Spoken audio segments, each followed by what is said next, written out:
Now they put you on a watch and see because you have to prove yourself before they'll believe. Except they have it in reverse.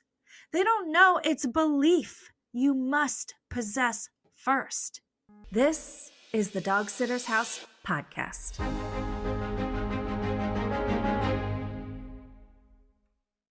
Hello, furry friend lovers. Welcome back to the Dog Sitter's House podcast. I am your host, April Hampton. Today I'm going to share with you something rather personal, actually, because I think it serves as the perfect catalyst for today's topic. Whether you're in the thick of running your own home dog boarding and possibly daycare business already, or you want to start one, or maybe you even just got started with one and you're still trying to grow it, today's message is for you.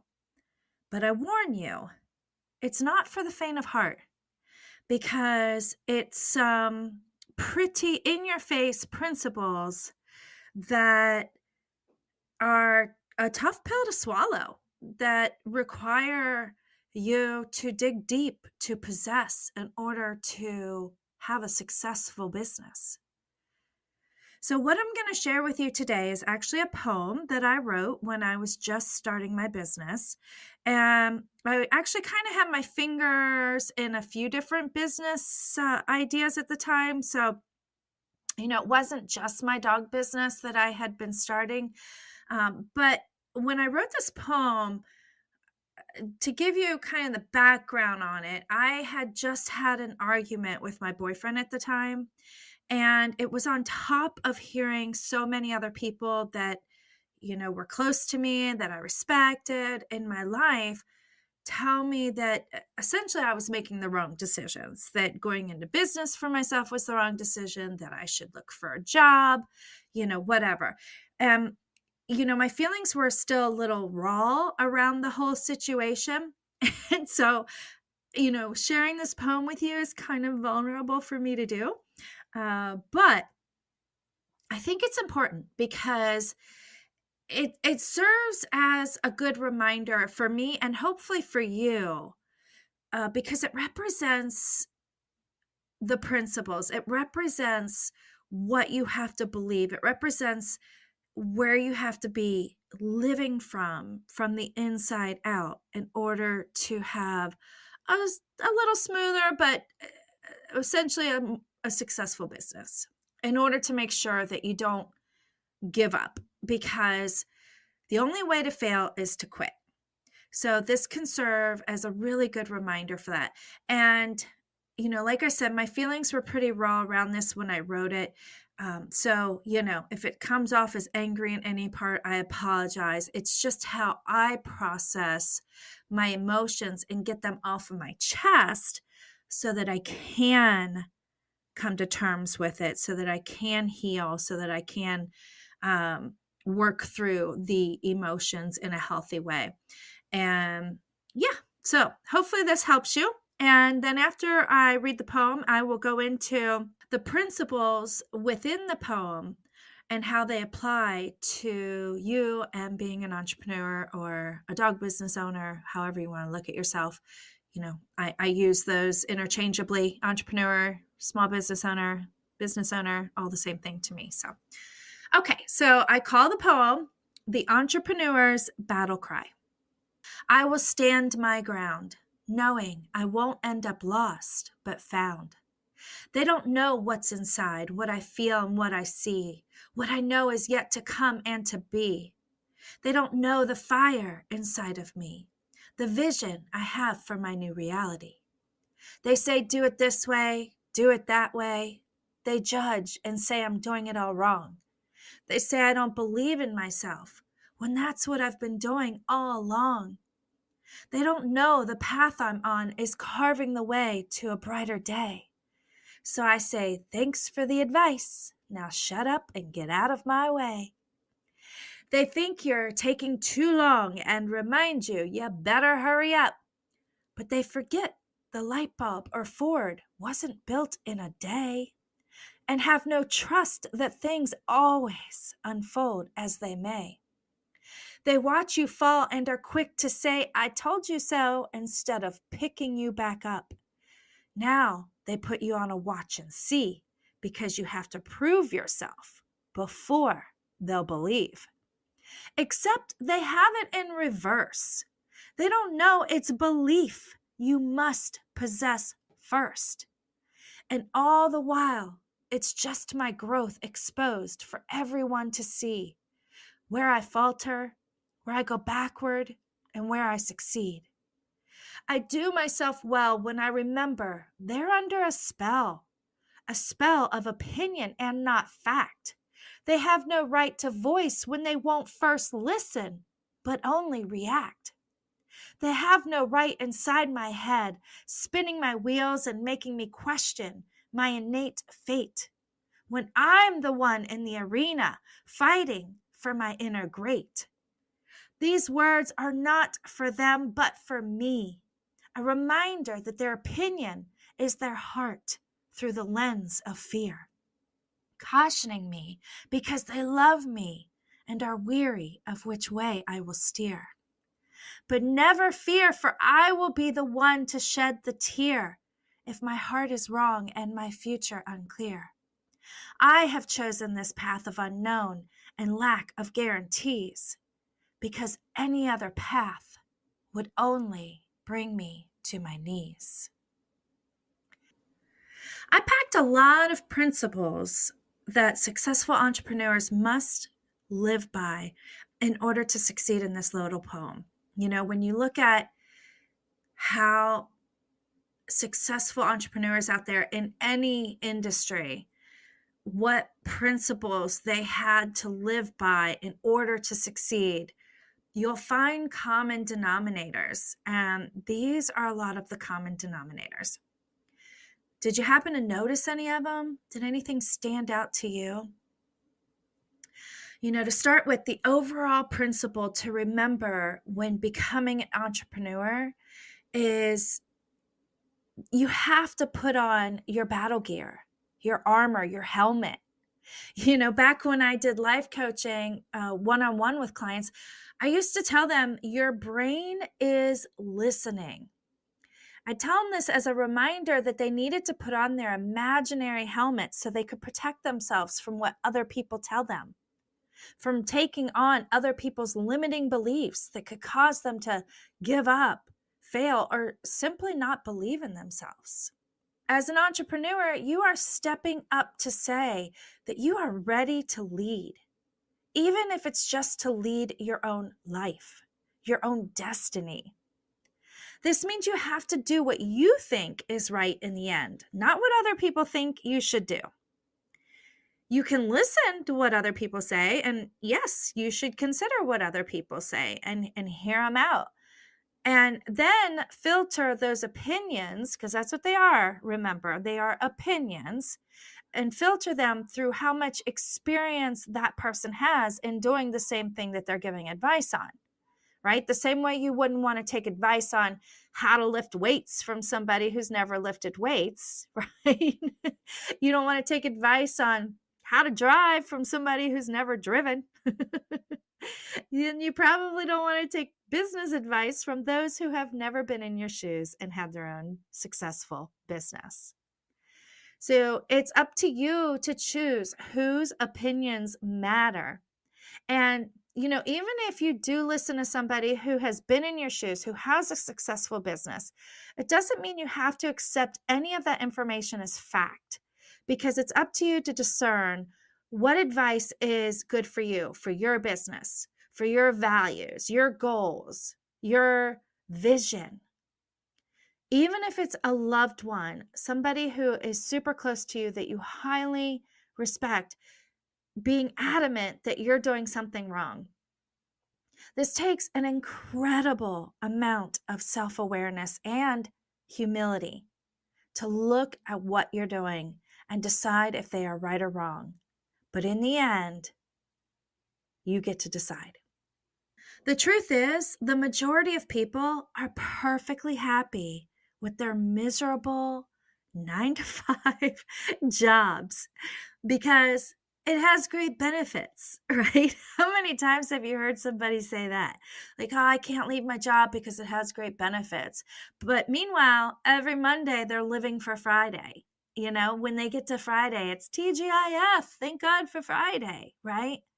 And so they're really only fully living, possibly 2 days out of the week. But how much are they fully living those 2 days out of the week if they're being drained 5 days of the week? But yet these people working their 9 to 5 jobs that they are miserable at feel completely justified to tell you that starting your own business or shutting it down if it's going through a rough patch and looking for a job is the right thing to do. And if you're just getting started or in the middle of hard times, it can be super hard to not buy into their belief and do what they think is right. It's like you could easily fall into that, lose hope, and think that there's no other way and they must be right. Instead of actually focusing on how you can improve your situation, how you can improve your business, how you can get out of the jam that you might be in. Because what you focus on grows. So if you focus on other people's beliefs, other people's, advice, and instead you could be focusing on how you can actually improve things, you get to choose, right? You get to choose which one of those you're going to grow. All right, the second principle in this poem is about time. But it's also kind of two principles in one, if you think about it, because it's also a principle about allowing things to unfold as they may. Letting go of things happening on the same timeline, in the exact same way that you expect and want them to happen. This is something that when you became an entrepreneur, you decided to give up having. You gave up having everything happening exactly how you want it to happen. And, think about it. Does that happen for you in a job either? No, it doesn't. So it's okay. You see, a lot of people want what they think having their own business will give them without actually putting in the work to get there. Because they look at other successful businesses and they want the success that that business owner has, but they're not seeing all of the years of hard work and sacrifice and struggle that that business owner may have gone through to get to the benefits, the reward of where they are today. I've said it before and I'll say it again. As an entrepreneur, you have to be willing to work like no one else in order to work like no one else in the future. This means you will make sacrifices. You will probably sacrifice a few family events, vacations, and you're definitely going to sacrifice some sleep. You're going to do it in the beginning. You might go through different stages of your business where you sacrifice. But if you remember that you're doing it so that later you can work like no one else, then you'll stay on course. You just have to be sure that you work on your business during all of that with the goals in mind, the end goals in mind, so that one day you can have the freedom that you envisioned, the freedom that you desired when starting your own business. And preferably sooner than later, too. Am I right? So just accept that it takes time and usually longer than you think to get there, especially when other people are reminding you that you're not getting there fast enough in their opinion. Okay, moving on to the third principle that I speak about in this poem. It is about being vulnerable. You have to become comfortable with being vulnerable. Because I promise you, you will screw up. You will fall down and you will make mistakes. And when you do, everyone will see it. Your family, your children, your team, possibly your customers too. And if you can't swallow your pride and accept that you are human and quickly forgive yourself and move past it, then you'll get swallowed up in self-doubt. And trying to succeed in business while lacking confidence in yourself is like pressing the brakes while pressing the gas pedal, right? You're not going to get very far. Which leads me to the next principle in the poem, and I believe is actually the most important principle that one must possess to become a successful entrepreneur, to become a top dog CEO, like I like to call it. And that is belief.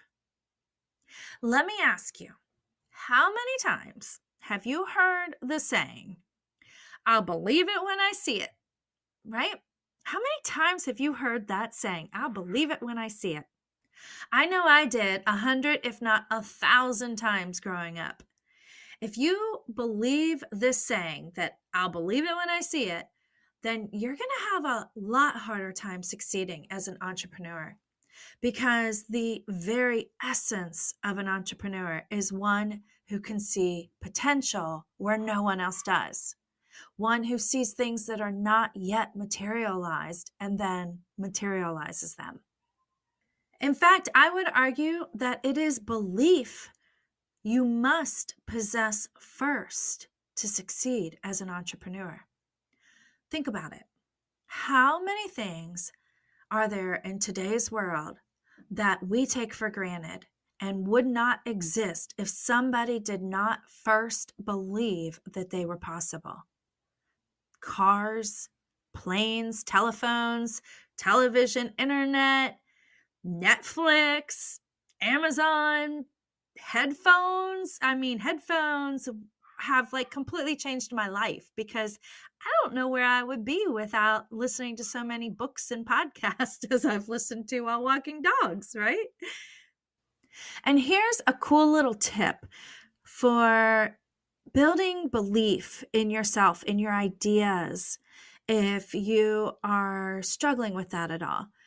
Go out into the world, go on social media, go find examples of when other people created something huge from nothing, and realize that in order to do that, they had to believe in themselves, first of all, to get there. But second of all, it's proof in the world that you can have evidence, right? Have evidence that it's actually possible. Because if your dreams feel impossible and you see other people who did what was seemingly impossible before they did it, then it gives you hope. It gives you optimism. It gives you a way to believe in yourself too.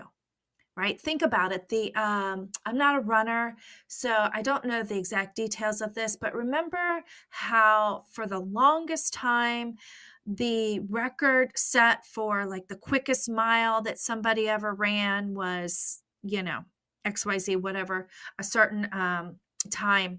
And eventually, after decades and decades, I think it was held for a long, long time.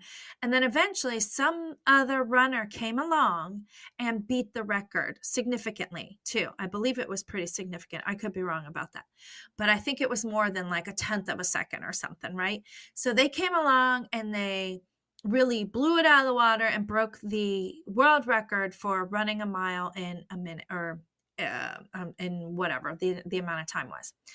Well, what happened after that? A whole bunch of other runners all of a sudden started running the mile in the same time as the new record breaker did. Why is that? Because he paved the path of belief for everybody. Because he did it, other runners believed that they could do it too, right?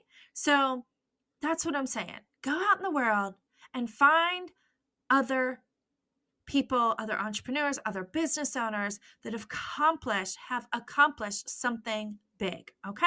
And then that'll help you believe in you as well. Okay, so the last principle that I wanted to touch upon in this poem is something that's really not super duper obvious, but it's about permission.